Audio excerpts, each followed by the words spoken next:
All right, so we're at the end of our lesson here. We just walked up to where your approach shot is. 15, 20 feet left of the pin on the green. Really, from a different lie, that's all you're expecting. Yeah. You're not really expecting to hit it to a foot. You just want it somewhere on the green where you can make par.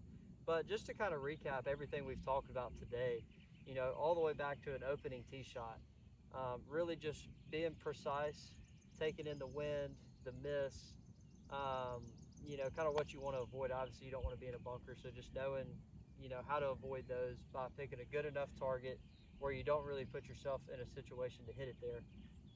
And also visualizing the tee shot, visualizing the ball flight. You even took into account the wind, so you aimed 1 or 2 yards more left to account for your cut shot, it pushing it a little more, Yeah. which is great.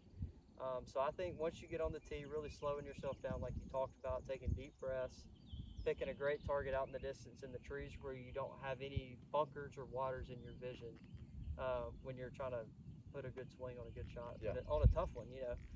So just really seeing the shot, and then once you get in the fairway, just making sure you read the lie. Pay attention to it. Just don't say, "Oh, it looks close enough to a flat line. Hit it." Really say, "Okay, the ball's above my feet. What do I need to do Yeah. to kind of manipulate your body Mm-hmm. to make the correct shot?" Ball above your feet, knowing that the ball is going to go left is huge.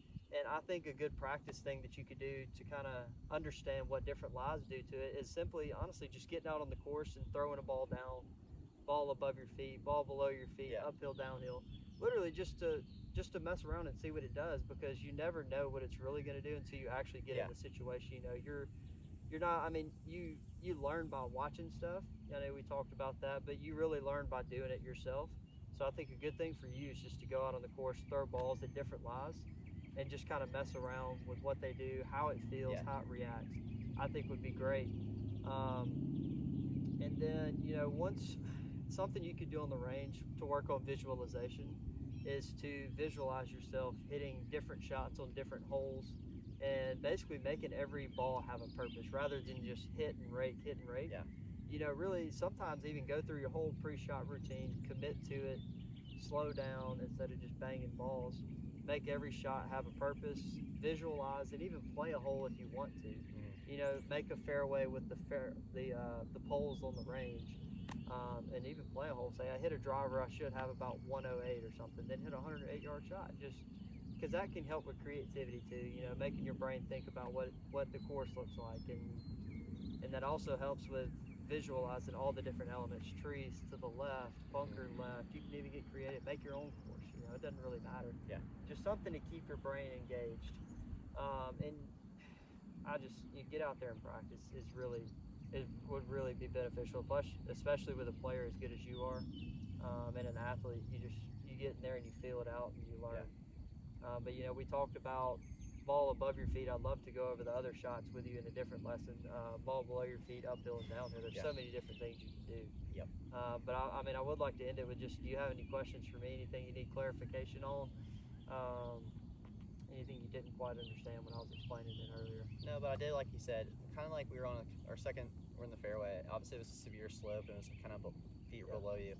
Even if you did something like half that, like severe, like kind of seeing how much that curves, more of that hooks, instead of like, obviously that was a big one and it hooked a little bit more, but kind of the difference between like maybe a 2% slope compared to like a 5% slope. Yeah, something like that where like you can kind of just see the difference of how much a ball actually hooks. And same, it goes the other way, but when you're above it. Yeah, exactly. And that just goes back to just tossing balls out and kind of being a kid with it. Saying, oh, I wonder what this does. Yeah. And oh, okay, that does that. Yeah. And then trying to find something where you can, gauge it a little bit better. Say, Yeah. oh, okay, I remember this slope kind of looks like what I was practicing with, and it's about the same. And it's also too when you get in like a actual like competitive round and you actually get one of those lies. It's not more like complaining that it's not flat. It's like, oh, it's more of a challenge. Like, yeah, I've practiced this, I've done this. Yeah, like, absolutely. Let's commit to it and do it.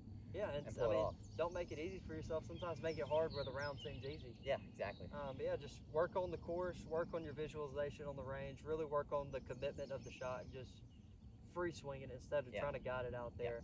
I think those are two key things, and then just really when you're on the range, visualizing and making holes and just having fun with it, really. Yep. But yeah, just get on the course and have fun and see what happens. Sweet. All right, thank you for the lesson. I appreciate it. Today was great. Yes. Look forward to doing the other lessons with you about different lies. Enjoy it.